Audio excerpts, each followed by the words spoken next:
Hi guys, my name is Kushagra Bansal and I'm a third year undergrad student pursuing BTech CSE in School of Engineering and Applied Sciences in Bennett University, Noida.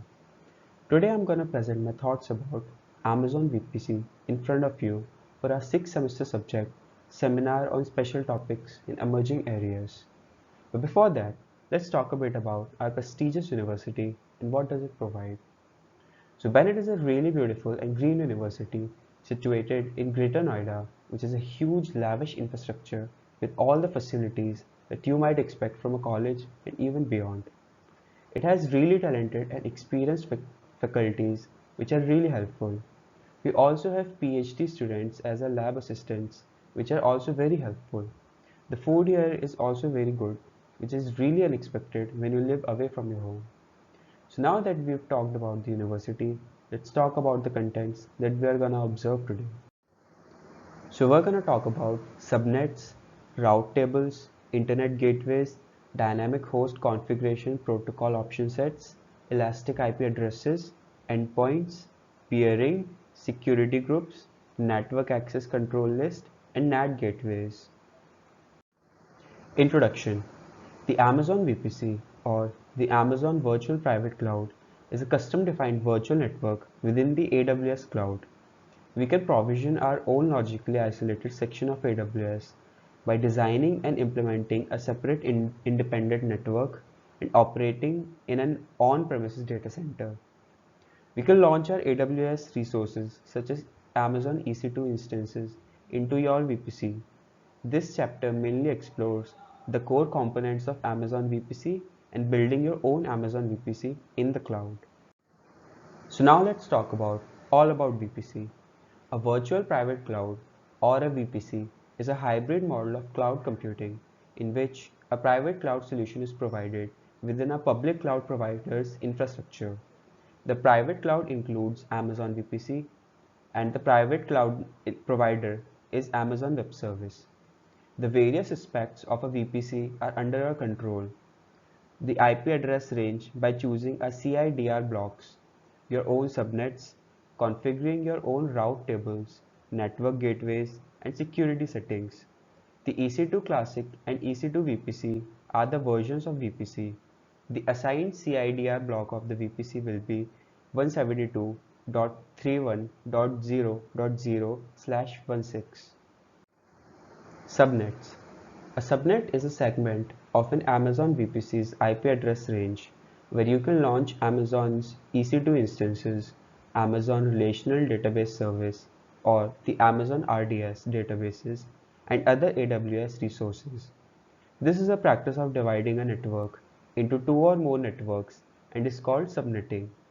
The smallest subnet that you can create is a /28, which contains 16 IP addresses. The AWS reserves the first 4 IP addresses and the last IP address of every subnet for internal networking purposes. For example, a subnet defined as a /28 has 16 available IP addresses. Subtract the 5 IPs needed by AWS to yield 11 IP addresses for your use within the subnet. Subnets can be classified as public, private, or VPN only. A public subnet is one in which the associated route table directs the subnet's traffic to the Amazon VPC's IGW. A private subnet is one in which the associated route table does not direct the subnet's traffic to the Amazon's VPC's IGW. A VPN-only subnet is one in which the associated route table directs the subnet's traffic to the Amazon VPC's VPG and does not have a route to the IGW. Regardless of the type of subnet, the internal IP address range of the subnet is always private, that is, not routable on the internet. Now let's talk about what the route tables are. A route table is a logical construct within an Amazon VPC that contains a set of rules called as routes that are applied to the subnet and used to determine where network traffic is directed. The route tables initiate communication between instances with different subnets in a VPC.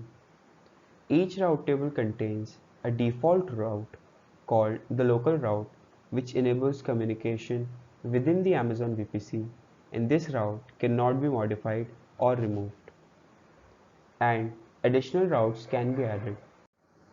The following points should be considered about route tables. The VPC has an implicit router. The VPC automatically comes with the main route table that you can modify. You can create additional custom route tables for your VPC. Each subnet must be associated with the route table, which controls the routing for the subnet. If you don't explicitly associate a subnet with a particular route table, the subnet uses the main route table. You can replace the main route table with a custom table that you've created so that each new subnet is automatically associated with it. Each route in a table specifies a destination CIDR and a target. For example, traffic destined for 172.16.0.0/12 is targeted for the VPG. AWS uses the most specific route that matches the traffic to determine how to route the traffic. Now let's talk about a little bit about the Internet gateways. An Internet gateway, or an IGW, is a horizontally scaled, redundant, and highly available Amazon VPC component that allows communication between instances in your Amazon VPC and the Internet. An IGW provides a target in your Amazon VPC route tables for Internet routable traffic. It performs network address translation for instances that have been assigned public IP addresses. You must do the following to create a public subnet with internet access. Attach an IGW to your Amazon VPC. Create a subnet route table rule to send all non-local traffic 0.0.0.0/0 to the IGW. Configure your network ACLs and security group rules to allow relevant traffic to flow to and from your instance. You must do the following to enable an Amazon EC2 instance to send and receive traffic from the Internet. Assign a public IP address or EIP address. Scope the route to all destinations not explicitly known to the public route table. So what do the dynamic host configuration protocol option sets do? The DHCP provides a standard for passing configuration information to hosts on a TCP/IP networks. The options field of a DHCP message contains the configuration parameters. Some of those parameters are the domain name server, NetBIOS node type. The AWS automatically creates and associates a DHCP option set for you. Amazon provided DNS is an Amazon domain name system DNS server, and this option enables DNS for instances that need to communicate over the Amazon VPC's IGW. The DHCP option sets are configured as follows. The domain name servers, the IP addresses of up to 4 domain name servers. The default is Amazon provided DNS. The domain name. Specify the desired domain name here. For example, mycompany.com. Network Time Protocol Server. The IP addresses of up to 4 Network Time Protocol or the NTP servers. NetBIOS name servers. The IP addresses of up to 4 NetBIOS name servers. NetBIOS node type. Set this value to 2. Every Amazon VPC must have only one DHCP option assigned to it. So what are the elastic IP addresses? An elastic IP addresses or EIP is a static public IP address in the pool for the region that you can allocate to your account or pull from the pool and return to the pool. EIPs allow you to maintain a set of IP addresses that remain fixed while the underlying infrastructure may change over time. When we allocate an elastic IP address, we should consider the following. We must first allocate an EIP for use within a VPC and then assign it to an instance. The EIPs are specific to a region. There is a one-to-one relationship between network interfaces and EIPs. We can move EIPs from one instance to another, either in the same Amazon VPC or a different Amazon VPC within the same region. EIPs remain associated with your AWS account until you explicitly release them. Elastic Network Interfaces, or the ENIs. An elastic network interface is a virtual network interface that you can attach to an instance in an Amazon VPC. ENIs are only available within an Amazon VPC, and they are associated with a subnet upon creation. A network interface can include the following attributes: a primary private IPv4 address, one or more secondary private IPv4 addresses, one elastic IP address or the IPv4 per private IPv4 address, one public IPv4 address, one or more IPv6 addresses, one or more security groups, a MAC address, a description, a source or destination check flag. So what are endpoints? An Amazon VPC endpoint enables you to create a private connection between your Amazon VPC and another AWS service without requiring access over the internet or through a net instance, VPN connection, or AWS Direct Connect. You can create multiple endpoints for a single service, and you can use different route tables to enforce different access policies from different subnets to the same service. You must do the following to create an Amazon VPC endpoint.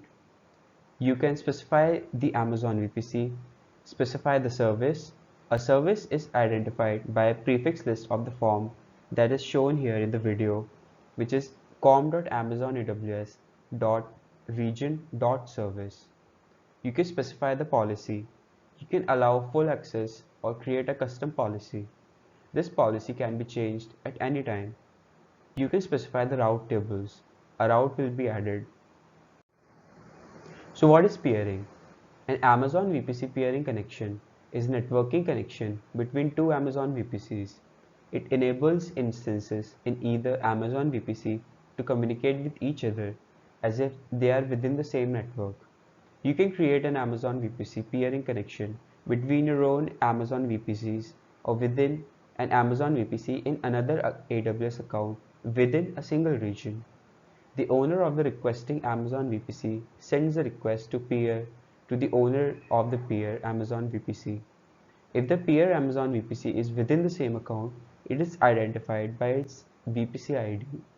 The owner of the peer Amazon VPC has 1 week to accept or reject the request to peer with the requesting Amazon VPC before the peering request expires. An Amazon VPC may have multiple peering connections, and peering is a one-to-one relationship between Amazon VPCs, meaning two Amazon VPCs cannot have two peering agreements between them. You cannot create a peering connection between Amazon VPCs that have matching or overlapping CIDR blocks. You also cannot create a peering connection between Amazon VPCs in different regions.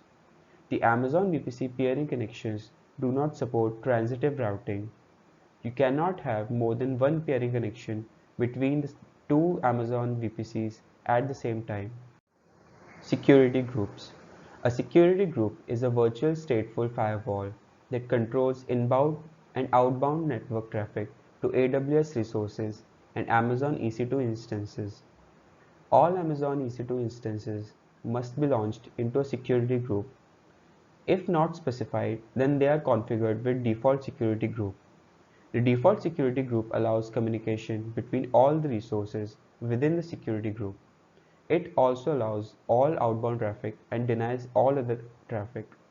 We can also change the security group rules but cannot delete it. So what are network access control lists, or the ACLs? A network access control list is another layer of security that acts as stateless firewall on a subnet level. A network ACL is a numbered list of rules that AWS evaluates in order, starting with the lowest numbered rule to determine whether the traffic is allowed in or out of any subnet associated with the network ACL. When you create a custom network ACL, its initial configuration will deny all inbound and outbound traffic until you create rules that allow otherwise. You may set up network ACLs with rules similar to your security groups in order to add a layer of traversing the subnet boundary security to your Amazon VPC, or you may choose to use the default network ACL that does not filter traffic. The NAT gateway. A NAT gateway is an Amazon managed resource that is designed to operate just like a NAT instance. It is simpler to manage and highly available within an availability zone. To allow instances within a private subnet to access internet resources through the IGW via a NAT gateway, you must do the following. You must configure the route table associated with the private subnet to direct internet-bound traffic to the net gateway. You can also allocate an EIP and associate it with the NAT gateway. So that was all from me about the Amazon VPC. Thank you so much.